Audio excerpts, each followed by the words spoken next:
Ladies and gentlemen, welcome back to the Deep Gripping Reality Podcast. In today's episode, Facebook has new ways for you to make money, especially if you're a creator. Instagram is changing fundamentally, and Windows has announced that it almost unequivocally is about to win the whole Mac versus PC war that's been raging for decades. Stay tuned, folks. It is about to get deep.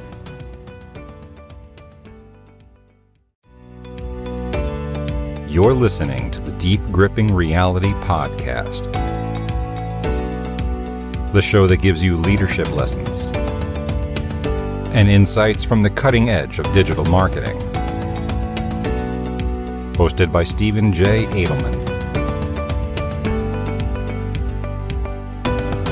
It's about to get deep.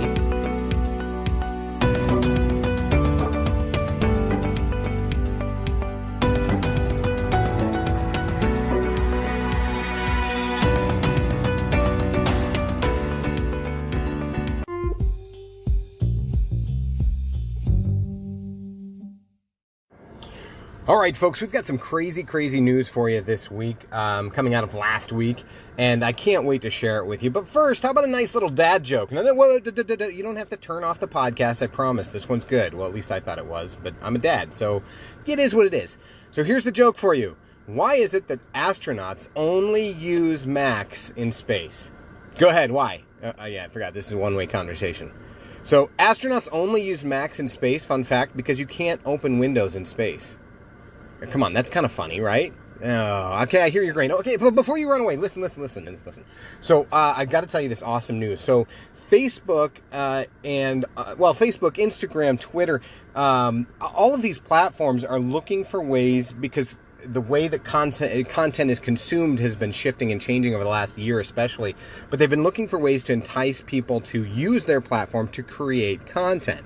And I've been talking a lot lately about how micro video has been a big deal. Actually, I think I talked about that originally months and months ago on an episode. I've talked about how, there's ways that you can monetize. For example, Facebook Rooms are going to have a way that you can have people subscribe to your rooms, and you can have exclusive rooms for just them. For those unaware, Facebook Rooms is basically a platform. It's a way to use their platform very similar to Clubhouse.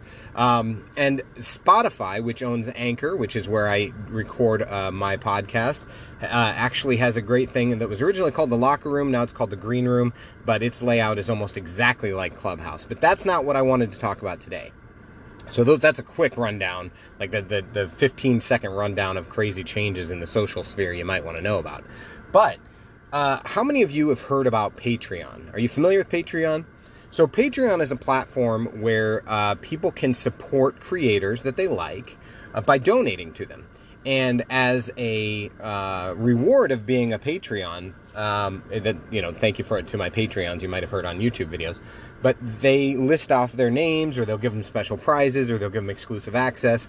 Well, Facebook announced a while back that it was going to be doing what was originally billed as a newsletter platform for writers, for copywriters, for creators.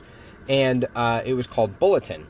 And so I wasn't super excited about this because, yes, I think newsletters are great. I think that there's a lot of email marketing can still work, even though the open rate is atrocious. It's like 15% or something like that. You're much better going with like Community, which is a text-based platform where it has a 95% open rate because people opt into it a lot easier. I digress. But Bulletin is not that. What Bulletin is it's like Patreon, essentially. It's a place where you will be able to have people donate to what you're good at, to donate to support you, so you can make some side hustle money if you want, or if you're a content creator who is trying to take their side passion, a podcast, if you will, video creation, whatever. If you're trying to take that to the next level, you can have a Bulletin room, and your supporters can join and donate, and then you can give them perks. So my recommendation, as somebody who doesn't use Patreon, who doesn't use Bulletin yet, would be to do both. Have a Patreon, have a Bulletin. The idea being that you want to give people access. First off, people like to be early adopters. So if you're one of the first people on there, and you start spreading that to your community, they're going to want to check it out just to see what it is. And if they like you, they're going to support you anyway. So having a bulletin is a good idea. I think having a Patreon is probably a good idea too if content creation is your primary source of income. And so, yeah, be on whatever platform is going to be easiest for people to reach you so they can consume content how they want to consume it. That's why I'm a huge fan of repurposing content. So, if you have a big piece of video, you can take that and turn it into a blog. You can turn it into a shorter micro video as a TikTok or a reel. And that's how I'm converting. You like that segue? That's how I'm switching over to talk a little bit about about Instagram. So Instagram's head, their leader, Mosseri, I think is his name, he announced recently that there's going to be some fundamental changes to Instagram, that they are no longer just a photo platform, that they're going to be a very video-centric platform. Now, I've mentioned this before, so I highly recommend you go back and listen to the episode called The Rise of Micro Video Content, or it has micro video content in the title. Check that episode out, because in that episode, I predicted that Instagram Reels, TikTok was a big thing, so Instagram Reels was going to be a big version of it. I said Facebook would probably have their own version soon if they're not just leaning on the Reels side. And of course, I talked about YouTube Shorts before it was out readily available to just about anybody.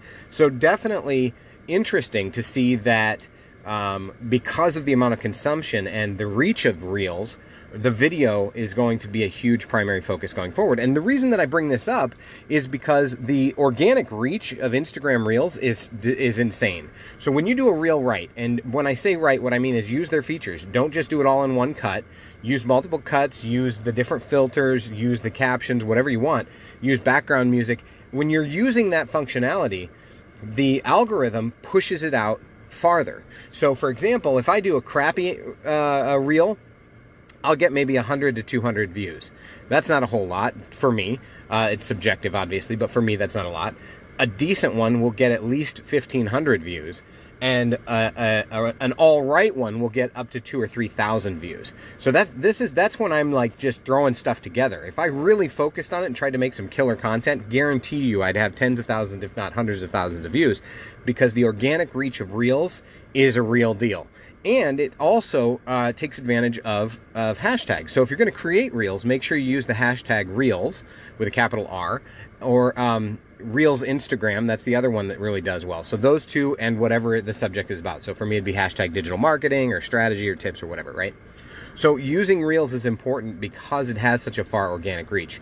Well, it has the most reach, and maybe it's the way the algorithms are set up. Maybe it's just organically this way, that's how people like to consume, digestible small pieces of content.